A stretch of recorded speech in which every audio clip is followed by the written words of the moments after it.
Hər birinizi salamlayıram. Sizinlə birlikdə bu videoda 28 dekabr 2025-ci il 11-ci siniflər üçün keçirilmiş OTK sınavından ingilis dili suallarının izahına baxırıq. On qeyd edim ki, izah etdiyim variant A variantıdır. Digər variantlardakı bütün suallar eynidir. Sadəcə sualların yeri fərqlidir. Sualları öz kitabçanızdakı suallarla uyğunlaşdırıb cavabları qeyd edə bilərsiniz. Cavabları üzərində qeyd etmişəm ki, sizin üçün yoxlamaq asan olsun. İndi isə izahlara baxaq. 56-cı testdə bizə deyir ki, sənin nəticən bu dəfə daha yaxşıdır. Demək ki, sənin səhvin daha azdır. Ona görə cavab olur A variantı. B variant 57-ci testdə bizdən pozitiv case, yəni yəlik hal soruşur. Birinci testdə həm Lizanın, həm də Tomun ayrı apostrofesi var deyə jacket yox, jackets olmalıdır. Yəni isim cəm olmalıydı.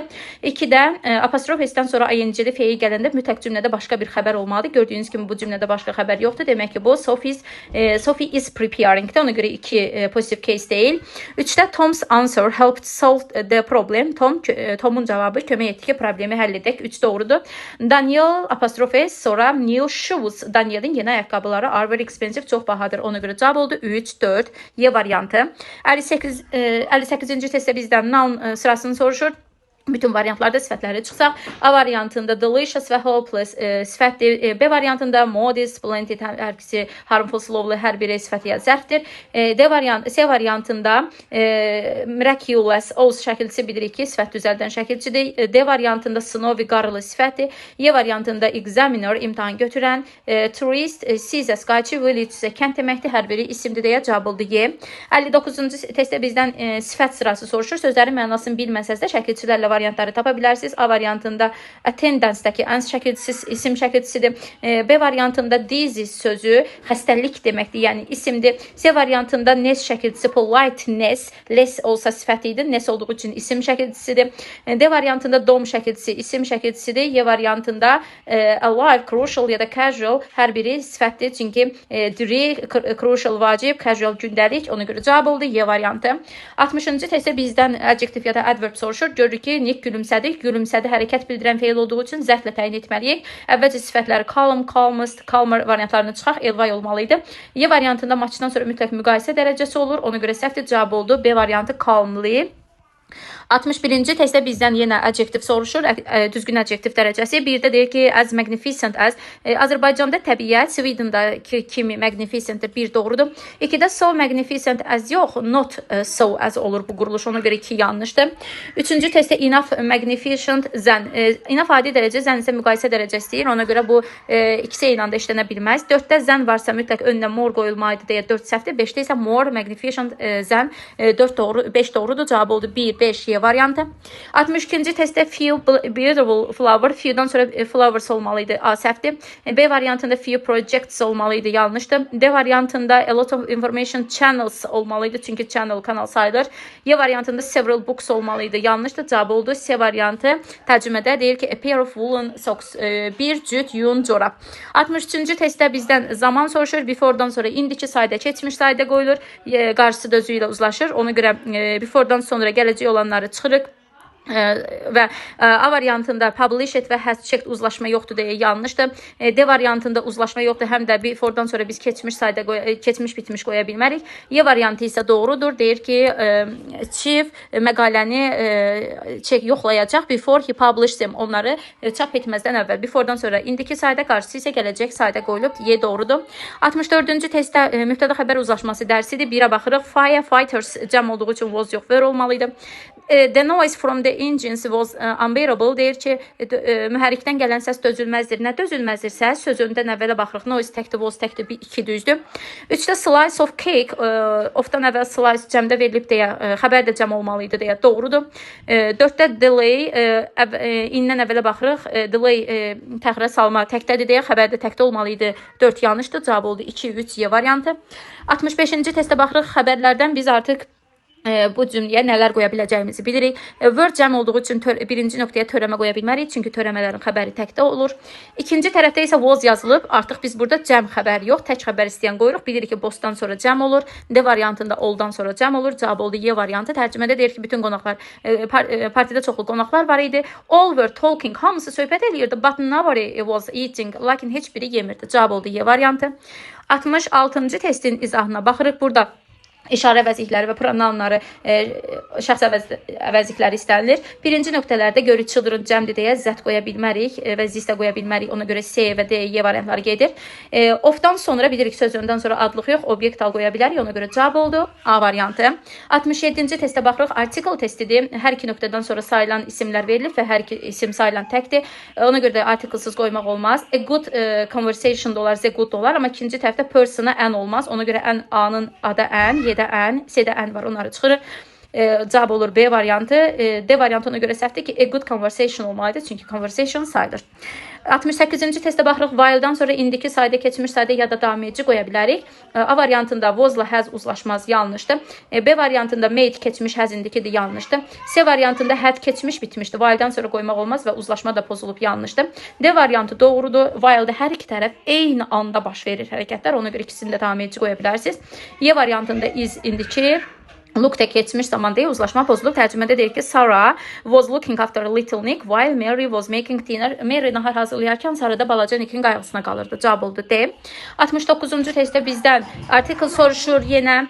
Burada hər iki nöqtələrdən sonra isim verilib. Birincidə apartment, ikincidə isə advanced heating system. Sistem bilirik ki, sayılan tək isimdə articlesız olmaz. İkinci nöqtələrdəki advanced sözündəki ilk səsə baxırıq. Sait səsdir deyə biz ora E artiklı qoya bilmərik. Yeni və seni çıxırıq. Və birinci nöqtələrdə iki söz apartment sözü A ilə başlayıb A ilə D variantında E yox, ən olmalıydı. Ona görə cavab oldu B variantı. Deyir onlar nəhayət ki bir bina apartment, yəni mənzil tapdılar, hansı ki yüksək səviyyədə isitmə sistemi olan. 70-ci test mübtəda xəbər uzlaşmasıdır. Susan doesn't have, bir doğrudur. Fred have yox, has olmalıydı. Ona görə 2 yanlışdır. Üçüncüdə several fish, bilirik ki fish s qəbul etmir, amma several varsa cəmlik bildirir. Ona görə 3 doğrudur. 4-də goose, fiz, goose qazın, fizz lələkləri was yox, ver olmalıdır. Çünki apostrofesdən sonra lələklər cəmdir deyə was yox, cəm olur. Bosandı xəbəri isə cəm olmalıdır. Gördüyünüz kimi xəbər cəmdir. Ona görə cavab oldu 1, 3, 5, B variantı. İndi isə baxaq 71-ci testə. Definition testidir. Curiosity deyir ki, bir şeyə maraq göstərən. Baxın, strong desire bir şey öyrənməyə yüksək marağı olan bir C-yə uyğun gəlir. Consultation məsləhət, meeting, discuss something bir deyir ki, bir iclas hansı ki, orada bir şeyləri müzakirə edirsən. Ona görə 2-yə A doğrudur. Üstə isə innovation, yeni ideya və metod deməkdir. C, A, B, yəni cavab olur B variantı. Mətnimiz Səttar Bəhlulzadə haqqındadır. Yazılıb ki, Səttar Bəhlulzadə görkəmli Azərbaycan rəssamıdır və müasir Azərbaycan incəsənətinin vacib fiqurlarından biridir. Gənc yaşlarında o göstərirdi böyük maraq şəkil çəkməyə. O başladı öz incəsənət təhsilini Azərbaycan Dövlət İncəsənət Universitetində almağa və sonra o davam etdi öz təhsilini Moskvada 1933-cü ildə. Bəhlulzadənin əsas fokusu diqqəti landscape painting-idir, yəni mənzərə şəkli çəkməkdir. He is considered the founder of modern landscape painting in Azerbaijan. O deyir, əsas fokuslanması mənzərə şəkilləri o hesab olunur Azərbaycanda müasir mənzərə rəsmlərinin qurucusu kimi.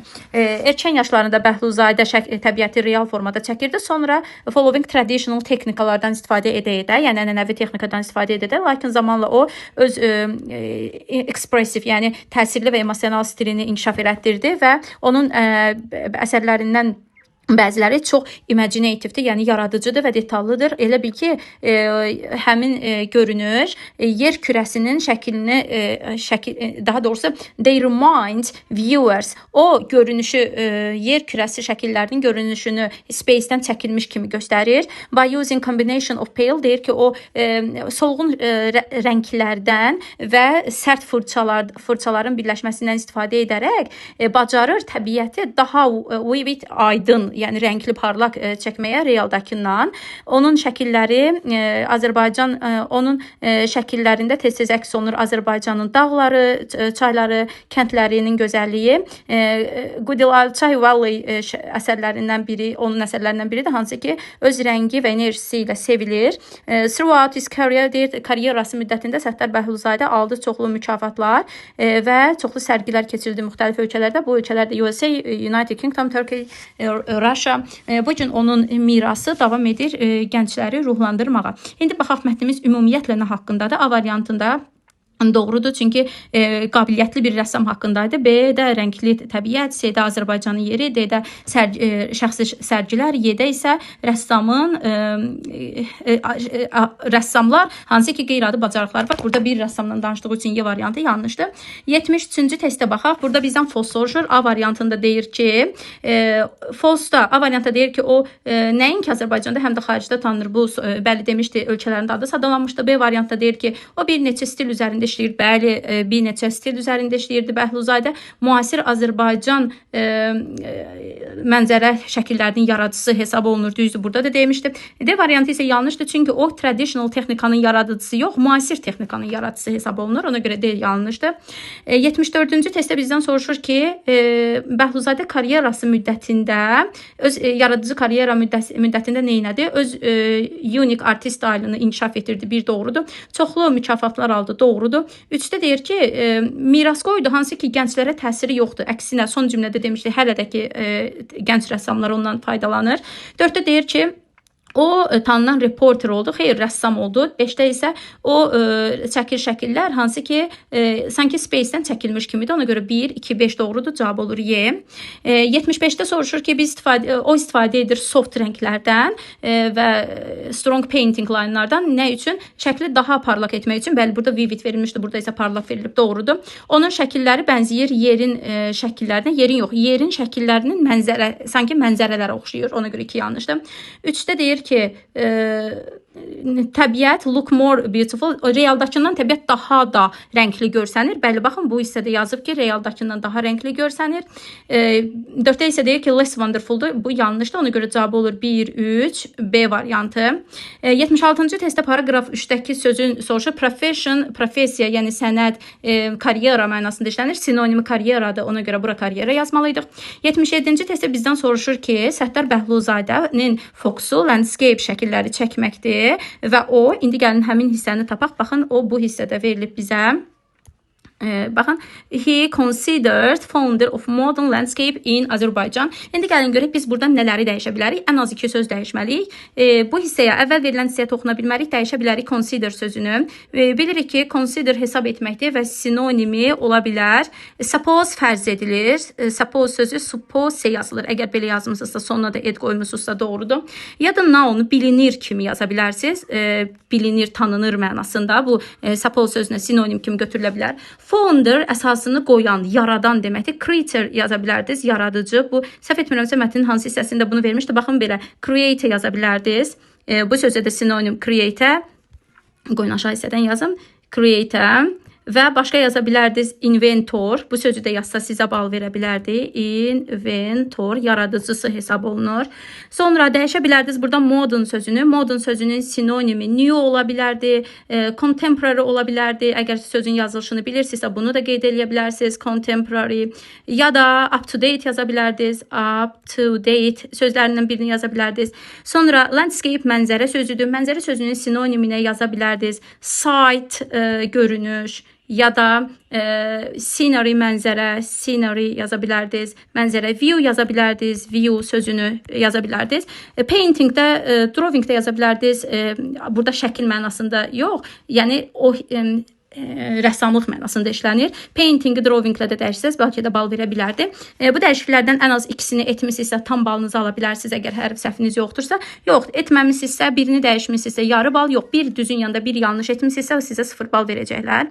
79-cu testdə paragraf 3-də bizdən soruşur. Kiməsə özgüvən vermək, yaxşı təsir etmək paragraf 3-də inspire idi o, yəni ruhlandırmaq. 78-ci testdə isə bizə deyir ki, Azərbaycanın məşhur fiqurlarından rəssam olar, writer yazıcı olar, alim olar. Bunların hansı haqqında yazmaq istəyərdin? Hansı haqqında istəsəz yaza bilərdiniz və 3 cümləlik bir esse soruşurdu. Sizdən yaza bilərdiniz Azərbaycanın çoxlu məşhur şairləri var ya da rəssamları ya da alimləri var. Onlardan biri də filan kəsdir. Məsələn, onun kəşfləri olsun ya da onun əsərləri hələ də bizə təsir eləyir. Yəni biz onu oxumaqdan həzz alırıq. Hər kəsə də onları tanımağı məsləhət bilirəm. Bu tipdə də bir esse yazsa siz yetəri qədər bal ala bilərdiniz.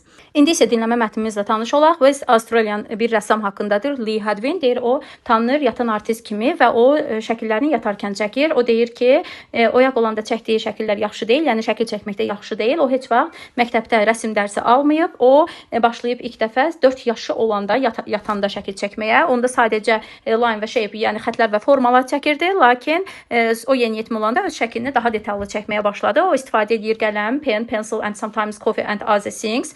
O xatırlamır şəkil oyananda çəkdiyi şəkilləri xatırlamır, making picture şəkil çəkməyi xatırlamır. Bəzi alimlər və həkimlər onun beynini yatarkən araşdırıblar, lakin onlar başa düşməyiblər ki, o niyə yatanda şəkil çəkir. Bəzi insanlar düşünürlər ki, onun rəsmləri şuur altı gəlir, yəni bədənimizin, beynimizin elə bir hissəsidir ki, biz o hissələri kontrol edə bilmirik. O düşünür ki, o istifadə edir öz incə sənətini başqa insanlara kömək etmək üçün. O deyir, xeyriyyədən öz şəkil şovlarından aldıqları pulları verir charity-lərə, yəni xeyriyyə verir. Bu xeyriyyələrə xəstə uşaqlar və itmiş insanlara aiddir. Onun hekayəsi göstərir bizə ki, insan beyni çox powerful and still mysterious, sirlidir.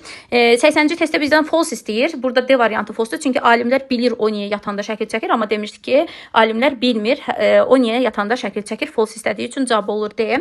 81-ci testdə bizdən mətnin nə haqqında olduğunu soruşur. Burada cavab D-dir. Mən bir adam hansı ki yatarkən şəkil çəkir. D variantı doğrudur. 82-ci testdə deyir ki, bəzi insanlar düşünürlər ki, burada demişdi, bəzi insanlar düşünürlər ki, onun şəkilləri şuuraltıdan gəlir. Yəni biz o hissəni idarə edə bilmirik. O da D variantında deyilir ki, Hadwinin şəkilləri gəlir beynin elə bir hissəsindən ki, biz oranı kontrol edə bilmirik. Ona görə D variantı doğrudur. A variantında deyir ki, o adi metodunu inkişaf elətdirib. B variantında deyir ki, tamamilə sadədir şəkilləri, detallı deyil, amma detallıdır. Cümlə indiki zaman olduğu üçün indi artıq detallı çəkir. C variantında deyir ki, o məktəbdə təhsil alıb. Xeyr, insanlar bu haqda ümumiyyətlə düşünmürdü. Y variantında isə insanlar düşünürlər ki, Lee kimi bir neçə adam da praktiz eləyib şəkil çəkə bilər, amma belə bir cümlə yox idi. Ona görə cavab olur D. 83-cü testdə bizdən soruşur ki, to make art, şəkil çəkərkən Lee istifadə edir nədən? Baxın, burada yazılmışdı. Pencil, pens and sometimes coffee and other things. Ən az sadalananlardan üçünü yazmaq lazımdır ki, bütöv balalasız. Pen, pencils and coffee ya da other things də yaza bilərdiniz. Line and shape-i təyin edən sifət soruşur. Baxın, bu hissədə qeyd etmişəm. Line and shape-i təyin edən sifət simple idi. Simple sözü yazılmalıydı bu hissəyə. 84-də cavab olur simple. 85-də isə soruşur ki, nə zaman başladı şəkil çəkməyə? Qeyd etmişdik ki, 4 yaşı olanda when he was 4 yazmalıyız. Baxın, bu cümlədə qeyd olunmuşdu. When he was. Sadəcə ora he was 4 yaza bilərdiniz ya da when he was 4 yaza bilərdiniz ya da when he ya da Lee was 4 yaza bilərdiniz. Bununla da bütün izahlarımızın sonuna gəldik. Kanalımızı bəyənməyi, abunə olmağı, paylaşmağı unutmayın.